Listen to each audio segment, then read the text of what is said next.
So if our leaders are leading us right, I'm not saying Fashola is perfect, by no means. But when we see a leader taking us, we know. We know. Thank you very much. Thank you very much.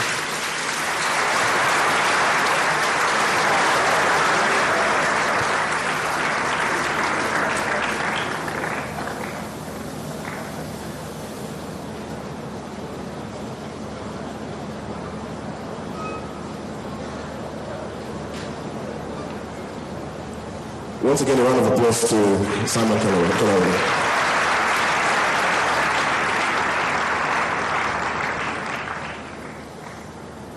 So it is with pleasure that we introduce to you our final speaker for today's event.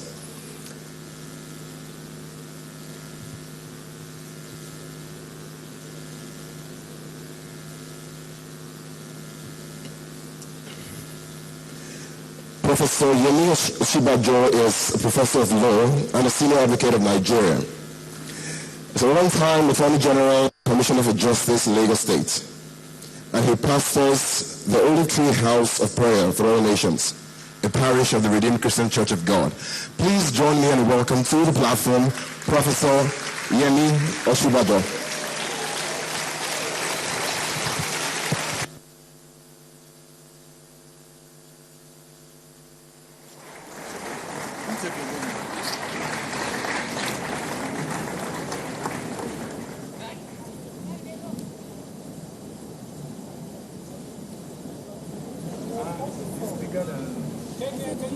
Is it that big? It was not this one.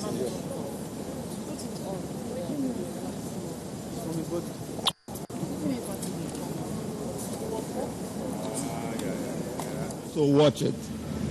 Thereafter, I'm going to have the first part of this with an animated presentation for about 10-15 minutes.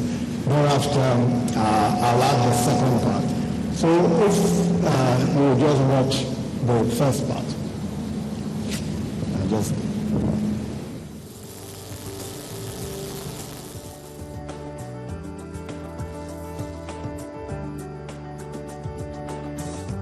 Nigeria is the 37th largest economy in the world. The nation has vast human, agricultural, and natural resources, and has earned over $700 billion from petroleum alone in 3 decades. Our annual growth rate averages over 7% in official data during the last decade, placing Nigeria among the fastest growing economies in the world. Yet, despite these figures, 112.5 million Nigerians are regarded as poor, a staggering 70% of Nigeria's population. Poverty reduction and job creation have not kept pace with population growth, implying social distress for an increasing number of Nigerians. Life expectancy stands at 51 years. The United Nations Human Development Index, which is a quantified statistic of life expectancy, education, and income indices, places Nigeria as one of the 33 poorest countries in the world. So why is Nigeria's wealth not attributed to the 70% of its people who are considered poor? There are several issues. One is corruption. The other is poor infrastructure, especially power. Hostile environment for business and commerce. Another is low investment in education, especially in the sciences, mathematics, and technology. There's of course poor and incompetent government. And there is a misprioritization of state resources. At the moment, the federal government spends 70% of its income on recurrent expenditure and 30% on the capital. And of course, there is little direct spending on reducing inequality. Let us examine the effect of poverty on a typical Nigerian citizen of Dafe. What does Dafe and his family need to live even fairly decently. The basic requirements, of course, are income, housing, and health services. Odafe earns, say, about 20,000 naira per month. This is a measure of Nigeria's GDP per capita for 2012, which stands at about $1,555. But Odafe is fortunate because official statistics indicate that at least another 20.3 million other Nigerians between the ages of 15 and 35 are unemployed. In fact, a senior official in Nigeria's ruling party puts the unemployment rate at 80%. The Federal Ministry of Youth Development states that as of 2008, Nigeria generated about 4.5 million new entrants into the labor market annually. The figure it stated was made up of 1 million people out of the school system, 2.2 million primary school leavers not proceeding to secondary school, and 1 million secondary school leavers not proceeding to the tertiary level, and another 300,000 university graduates or graduates of other higher institutions finding no placement anywhere for productive engagement. If Odafe has malaria, he has to go to one of the 22 facilities available to every 100,000 Nigerians. To consult Dr. Hassan, one doctor who must attend to 16,427 other Nigerians because of our dismal doctor-to-patient ratio.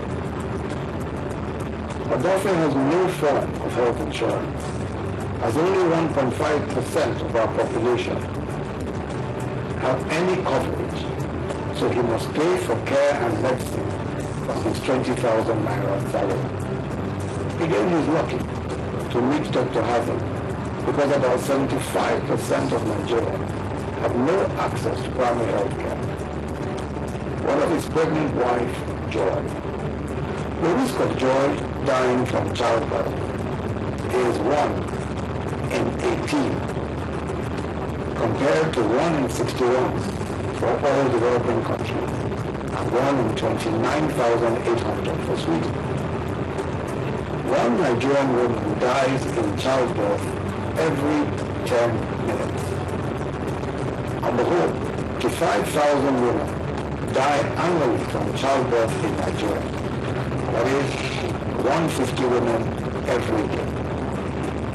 Someone has described the situation as comparable to a Boeing 737 jet filled with pregnant women crashing fatally every single day. Will their unborn child fare any better? Well, 861,000 children under the age of 5 died in Nigeria in 2010. 197 out of every 1,000 Nigerian babies die before they are 5 years old. So your guess is as good as mine as to what will happen to the baby that Odafe and his wife give birth to. What about Odafe's housing conditions? Just like 59.2% of other Nigerian households, Odafe, his wife, and 3 children live in a single room. They are fortunate, as an estimated 4.4 million Nigerians will be homeless by 2015. That's official. Odafe and his family drink water from rainfall, wells, and streams, much like 40.6% of Nigerian households do. But only 6.9% of households in Nigeria have access to treated pipeline water, even down to basic sanitation such as toilet facilities.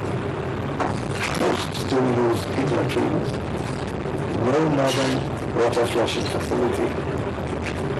It's the luxury only 11.6% of Nigerian households can afford. So, what happens when Odafe Jr.